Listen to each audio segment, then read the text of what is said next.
Ambassador to Washington and is now Minister of State for Foreign Affairs. He joins us from Riyadh. Accusation that the kingdom's influence in the recent decision to cut oil production, pushing prices higher, at least in the short term, is siding with Russia. What's your response to that?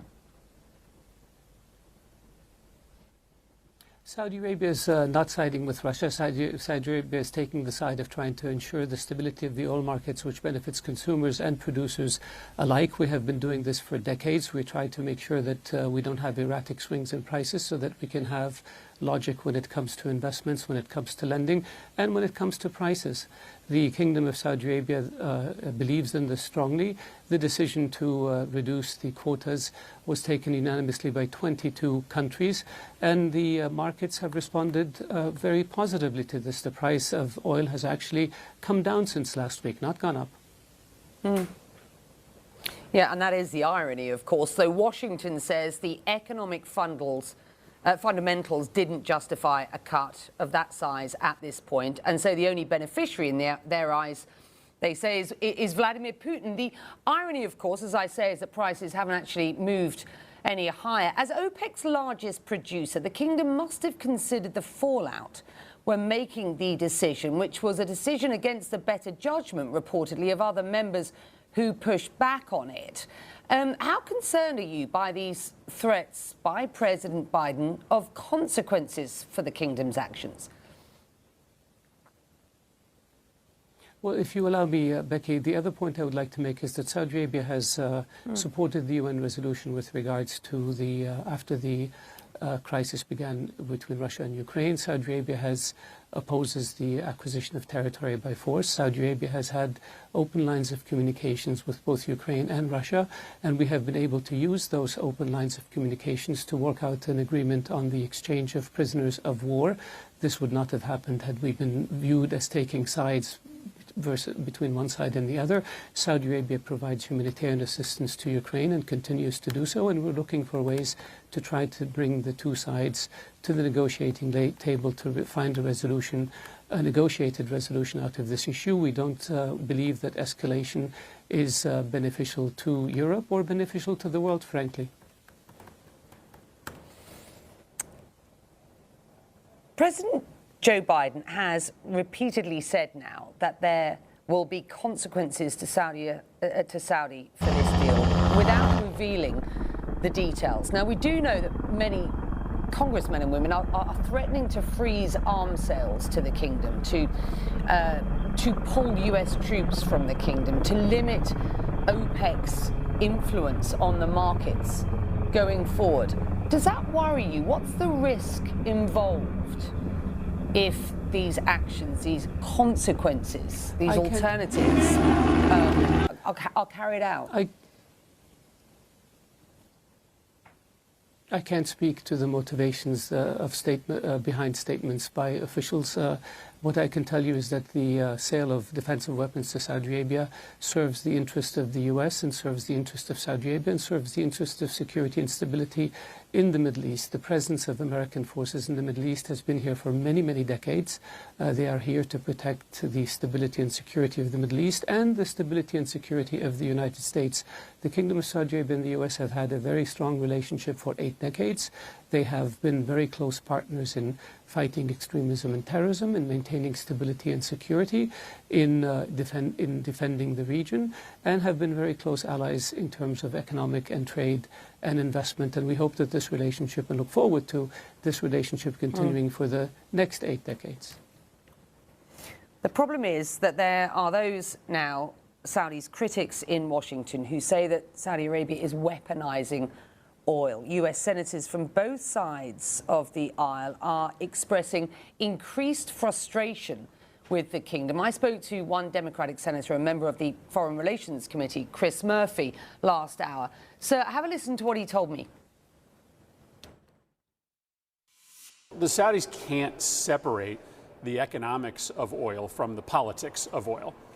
They can't do that because it is the economics of oil, it is the revenue from that oil that is allowing the Russians to perpetuate a campaign that is killing thousands of civilians inside of inside of Ukraine. It is the revenue from that oil that has allowed for the Saudis to perpetuate a campaign inside Yemen that has killed thousands of civilians. So, I understand the Saudis want to say, hey, we make all of our decisions with respect to oil independent of the political consequences, but they know that's not true. They know that there is a linkage between the economics of oil and the politics of oil. And they also know that the United States has been an ally for decades with the Saudis because we wanted to make sure that we had the ability to get oil from the Middle East to the United States to power our economy. So we're a security partner with the Saudis in large part because we want to make sure that we protect the oil that is important to our economy. So you just can't separate the economics of oil from the politics of oil. You can't. And this is a congressman, by the way, who has said that the US should now cut ties with Saudi Arabia. Your response, sir? With all due respect, I believe the assumptions upon which the statements were made are not correct. Saudi Arabia does not politicize oil. We don't see oil as a weapon. We see oil as a commodity. Our objective is to bring stability to the oil markets, and our record is very clear on this, not over the past few weeks, but over the past decades. We have always sought to ensure that there are adequate supplies of crude oil to the markets. We have always worked to maintain stability and reduce the erratics in the price of oil so that both consumers and producers benefit. This has been our policy. Now, if anyone wants to speculate and read something else into it that is not correct, I can't really do much about it. But what I can tell you is we have a track record. The track record has been around for decades, and our track record has been clear. We have always worked assiduously to maintain stability in the oil markets, and we have always worked to ensure that there are adequate supplies in the oil markets. Drastic increase in the price of oil or drastic drops in the price of oil are very damaging to the global economy and damaging to consumers everywhere, whether it's in the United States or whether it's in Saudi Arabia. What will the kingdom's response be should some of the actions that these congressmen and women, those on the Hill are looking to effect? There is clearly a school of thought that says, this relationship is broken, and that is from Washington's perspective. Is that your perspective at this point? And should some of these threats come good on breaking the relationship, what would the kingdom's response be?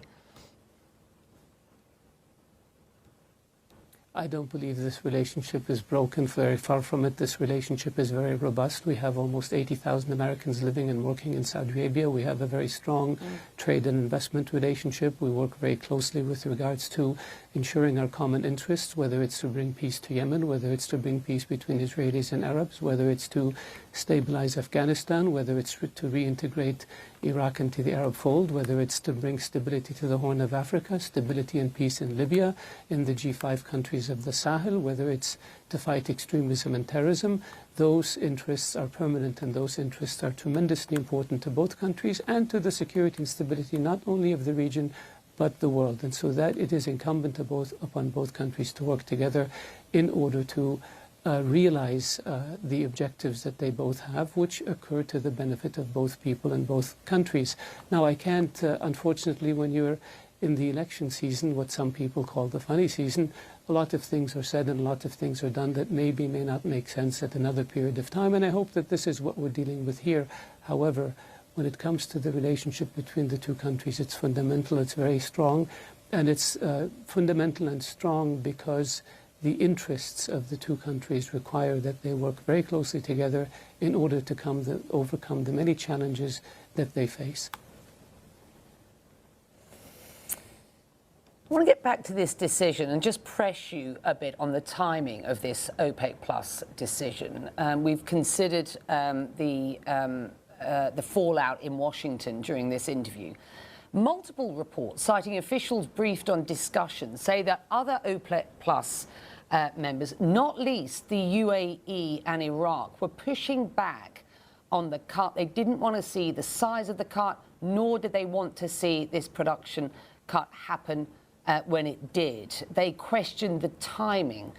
of that cut. On hindsight, and given the fallout that the kingdom is seeing reputationally on the Hill in Washington at present, and these questions about the relationship going forward between Saudi Arabia and the US, on reflection, might the Saudis have acted differently? Well, we have what happens in discussions before decisions are made is something that really I was not privy to because I wasn't during the talks. But what I can tell you is what counts as the bottom line. Every member of OPEC and OPEC Plus countries supported this decision, so that's what we go by. With regard to speculation or statements to the contrary, I don't subscribe to those because I believe that the bottom line is everybody agreed to it, so it was a unanimous decision. So that's one. And with regards to looking forward, I think we're looking forward to more stable markets, and we're looking forward to markets that are adequately supplied, and we're looking forward to avoiding erratic behavior in the markets, and this is what Saudi Arabia